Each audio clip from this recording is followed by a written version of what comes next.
बहुत ही घटना।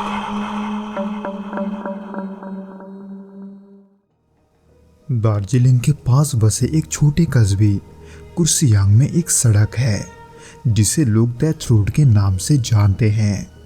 कहते हैं वहाँ एक सिर विहीन लड़का यानी कि बिना सिर वाला लड़का भटकता है जो जंगल में कहीं गुम हो जाता है, लेकिन जो भी उसे देख लेता है उसके साथ कुछ न कुछ अजीब जरूर होता है। और ये बात मुझे तब पता चला जब मेरे साथ भी ऐसा ही हुआ। दोस्तों, आज के भौतिक घटना के एपिसोड को हम कौशिक जी के पॉइंट ऑफ व्यू से सुनेंगे, जिनके साथ ये घटना वास्तव में घटा था। लेकिन दोस्तों, इससे पहले कि हम इस वीडियो में आगे बढ़ें, आप प्लीज़ इस चैनल को सब्सक्राइब करके इसे अपने दोस्तों के साथ शेयर ज़रूर करना, क्योंकि हम ऐसे वीडियोस हर शाम 6 बजे आपके लिए लाते रहते हैं। ये घटना साल 2011 की है, जब मेरी पोस्टिंग दार्जिलिंग के पास कुर्सियांग में हुई थी। उस समय मुझे सरकारी सर्वे के लिए कुछ महीनों के लिए इस इलाके में रहना पड़ा था, जहाँ की ठंडी हवा, घने जंगल और पहाड़ों के बीच बसा एक छोटा सा कस्बा अपनी शांति के लिए जाना जाता था। लेकिन धीरे धीरे मुझे एहसास हुआ कि इस शांति के पीछे एक अनकही कहानी छुपी है। वहां रहने के लिए मुझे एक पुराना सरकारी गेस्ट हाउस मिला, जो कि शहर से थोड़ा दूर एक पहाड़ के ऊपर बना हुआ था। ये जगह दिन में जितनी सुंदर लगती थी, रात में उतनी ही रहस्यमयी और डरावनी, क्योंकि रात के समय वहां की हवा में एक अजीब सा भारीपन आ जाता था और वहां इतना अंधेरा होता था जैसे उसका कोई अंत ही ना हो। खैर, वहां काम करते हुए कुछ ही दिनों में मुझे इन सब का आदत पड़ने लगा था। लेकिन धीरे धीरे जब कुछ समय बीत गया, मुझे यहाँ वहाँ के लोगों से टाउ हिल और वहाँ के विक्टोरिया बॉयज हाई स्कूल के बारे में अजीब बातें जानने को मिली। कहते थे कि जंगल के बीच डेथ रोड नाम की एक सड़क है, जहाँ कई लोग किसी अंधे की ताकत को महसूस कर चुके हैं। पर उस समय मैं ऐसी बातों पर यकीन नहीं करता था। खैर, एक शाम मैं इसी सोच के साथ काम खत्म होते ही अपने गेस्ट हाउस लौट रहा था, पर उस समय मुझे इस बात की भनक नहीं थी कि मैं किस सड़क पर हूँ, क्योंकि मैं वहाँ का रहने वाला नहीं था। इसलिए मुझे रास्ता दिखाने के लिए वहाँ मेरे साथ मेरा एक लोकल साथी भी था। पर न जाने क्यों मुझे उसके कदमों की रफ्तार पहले से ज़्यादा लग रही थी। मैंने सोचा कि देर होने के कारण शायद उसे घर जाने की जल्दी होगी, इसलिए मैं भी थोड़ा तेजी से चलते हुए उसके साथ चल रहा था। लेकिन जैसे हम कुछ दूर चले गए, हवा अचानक ठंडी और भारी महसूस होने लगी। चारों तरफ तो सन्नाटा था ही, पर अब उस सन्नाटे में एक अजीब सा भारीपन महसूस हो रहा था। यहाँ तक कि पेड़ों के पत्तों की सरसराहटें भी अलग से महसूस हो रही थी। इसी दौरान अचानक मुझे लगा कि कोई हमारे पीछे चल रहा है, क्योंकि मैं हम दोनों के अलावा किसी तीसरे शख्स की कदमों की आहट को साफ सुन पा रहा था।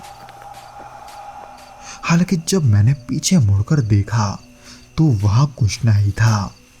फिर थोड़ी देर के बाद जाकर हमें दूर से किसी बच्चे की आहट सुनाई दी, जो कि उस रास्ते के किनारे यानी कि जंगल के छोर से आ रही थी। पर जब मैंने उस तरफ देखा, मेरे होश का कोई ठिकाना ही नहीं रहा, क्योंकि मैंने वहां एक लड़के को खड़ा देखा, पर बिना किसी सर के। वो मुझसे तकरीबन 20-25 हाथ दूर एक पेड़ के पास खड़ा था। उस डरावने और अविश्वसनीय नज़ारे को देखकर मैं कुछ पलों के लिए वहीं जम गया। मैं इतना हैरान और आश्चर्यचकित था कि कुछ पलों के लिए मैं सांस लेना भी भूल गया था। और मेरा साथी, वो तो वही चिल्लाते हुए सीधे पीछे की ओर भागा, लेकिन मैं जैसे पत्थर का हो गया था। फिर अचानक वही सिर वहीन आकृति, यानी कि वो बिना सिर वाला लड़का अचानक दौड़ने लगा, इतनी तेजी से कि पलक झपकते ही वो जंगल के घने अंधेरे में गुम हो गया। हालांकि उसके कदमों की आवाज अब भी मुझे साफ सुनाई दे रही थी।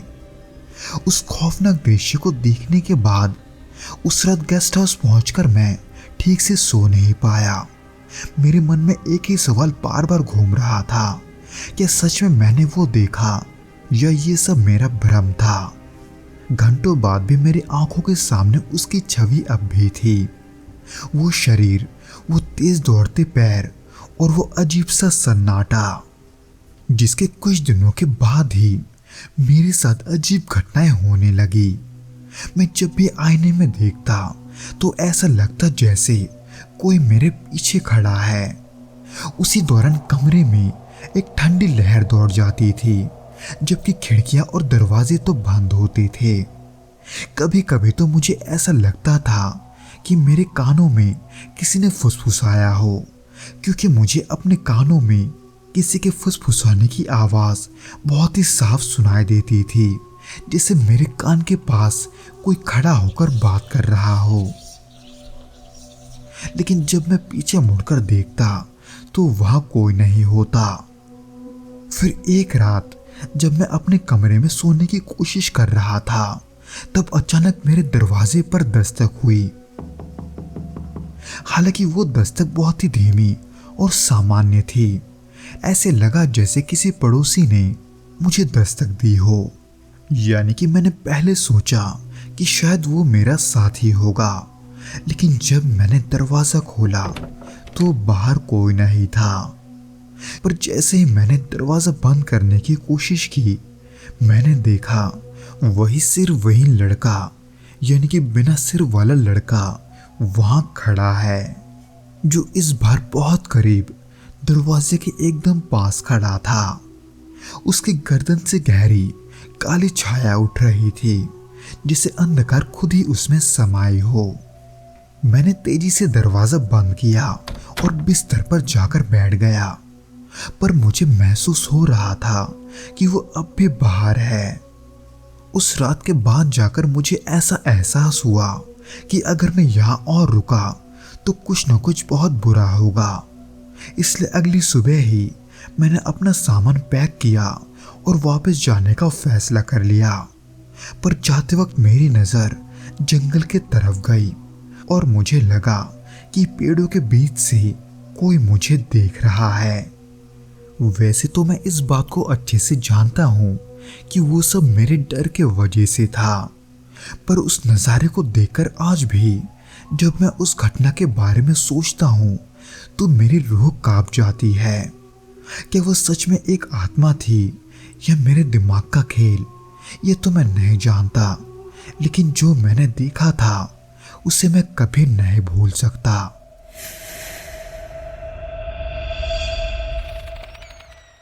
तो दोस्तों, ये तो था वो घटना जो कि कौशिक जी के साथ घटा था। उम्मीद करता हूँ कि आपको ये पसंद आया होगा, और अगर आया हो तो प्लीज़ इस वीडियो को लाइक करके इसे अपने दोस्तों के साथ शेयर ज़रूर करना, और हमें कमेंट करके ये ज़रूर बताना कि आपको ये वीडियो कैसा लगा।